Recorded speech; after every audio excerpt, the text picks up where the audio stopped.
휴일이 적법하게 대체가 되었으면은 기존의 휴일은 근로일이 되고 기존의 근로일은 휴일이 되거든요. 그 말인즉 그날에 출근을 하게 된다고 하여도 더 이상 휴일 근로가 아니기 때문에 휴일 근로 수당이 발생하지 않습니다. 저희는 이 부분에서 인건비를 절약할 수 있게 됩니다. 오늘의 영상을 끝까지 시청해 주시면 그 내용을 정확하게 이해하실 수 있을 테니까 꼭 끝까지 시청해 주시길 바랍니다. 안녕하세요. 노무법인 호담의 김형규 노무사입니다. 휴일 대체는 법에서 정한 제도라고 말씀을 주셨는데 사업장에서 휴일 대체를 도입하기 위해서는 어떠한 요건을 갖춰야 하는 게 있을까요? 네, 휴일 대체는 저희가 세 가지 종류의 휴일이 있다고 말씀드렸잖아요. 주휴일, 공휴일, 그리고 근로자의 날이 있는데요. 먼저 주휴일 대체부터 말씀을 드려볼게요. 주휴일 대체에 관한 내용은 판례와 행정 해석을 통해서 저희가 그 요건과 절차를 정립을 하고 있어요. 먼저 주휴일을 대체하기 위해서는 단체 협약에 대체 관련한 규정이 있는지를 먼저 파악을 해주셔야 되고요. 만약 그런 규정이 없다라고 한다면 근로자의 동의를 받은 이후에 대체를 진행을 해야 합니다.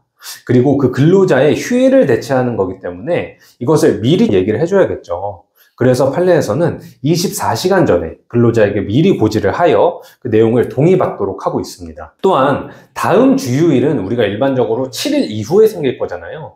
왜냐하면 제 주휴일이 일요일이라고 했을 때 그 제 다음 휴일은 그 다음 주 일요일이 되니까요. 따라서 원래 일요일이었던 그 휴일은 당초의 휴일로부터 6일 이내에 그리고 다음 주휴일 이전에 부여를 해주셔야 합니다. 두 번째로는 공휴일 대체가 있습니다. 공휴일 대체는 주휴일 대체와는 다르게 근로기준법 제55조 제2항에서 직접적으로 그 대체에 관한 요건을 정하고 있어요.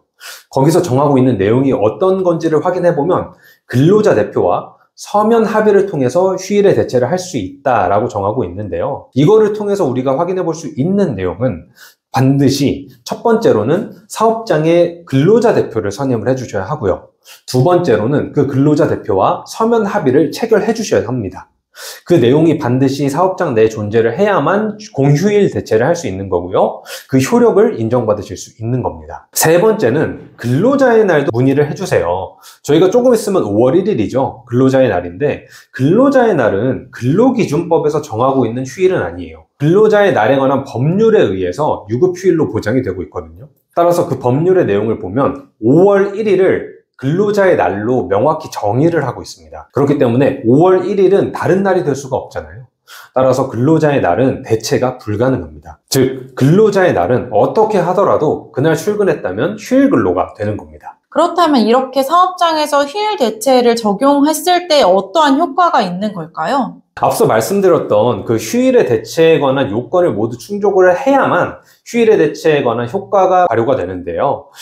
이런 요건들을 지켜주시지 않은 경우에는 저희가 그 효과를 누릴 수가 없어요.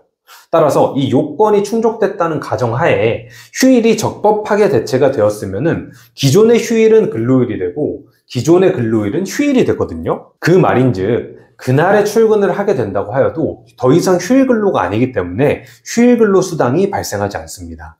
저희는 이 부분에서 인건비를 절약할 수 있게 됩니다. 따라서 대휴는 제가 아까 말씀드렸다시피 휴일 근로 수당도 주고 대휴도 따로 줘야 하는 이 이중적인 지출이 발생을 하게 되잖아요. 하지만 휴일의 대체가 이루어지게 되면은 별도의 휴일 근로 수당이 발생하지 않기 때문에 당연히 대휴보다 휴일의 대체가 더 유리한 부분이 있겠죠. 노무사님의 이야기를 들어보니까 사업장에서는 휴일 대체를 적극적으로 활용을 해야 될 것 같은데요. 그렇다면 휴일 대체를 할 때 사업장에서 조금 유의해야 될 부분이 있을까요?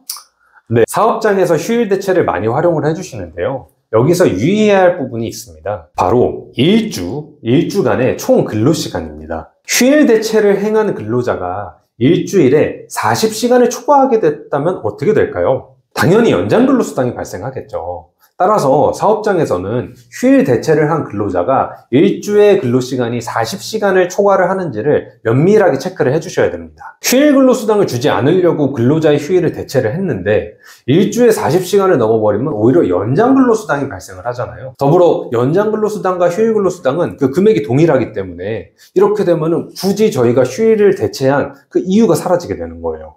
따라서 휴일 대체를 하실 때는 반드시 근로자의 연장 근로까지도 체크를 근로자를 해주셔야 합니다. 그런데 노무사님, 사업장의 상황에 따라서 휴일에도 직원들이 출근을 해서 일해야 되는 상황이 있을 것 같아요. 이렇게 직원을 휴일에 출근시키려면 반드시 동의를 받아야 할까요? 원칙적으로 근로자의 동의가 필요합니다. 이 부분에 있어서는 휴일이라는 그 개념을 생각해 보시면 좋은데요. 말씀드렸다시피 휴일은 근로자의 근로제공 의무가 없는 날이죠. 내가 출근을 하지 않아도 되는 날이에요. 그래서 저희 사업주분들께서 근로자를 휴일에 출근을 하고 싶으시면은 반드시 동의를 받으셔야 됩니다. 왜냐면 근로자는 그날에 출근을 할 이유가 없기 때문이에요. 이거를 근로기준법에서도 별도의 규정을 통해서 휴일 근로는 동의를 받으라고 정하고 있는데요. 근로기준법 제70조에서는 18세 이상 여성에게 휴일 근로를 시키려는 경우에 반드시 동의를 받도록 하고 있습니다. 남성에 대한 내용은 별도의 정함이 없지만 이것은 사실 입법의 미비라고 봐서 여성과 남성을 동일하게 해석합니다.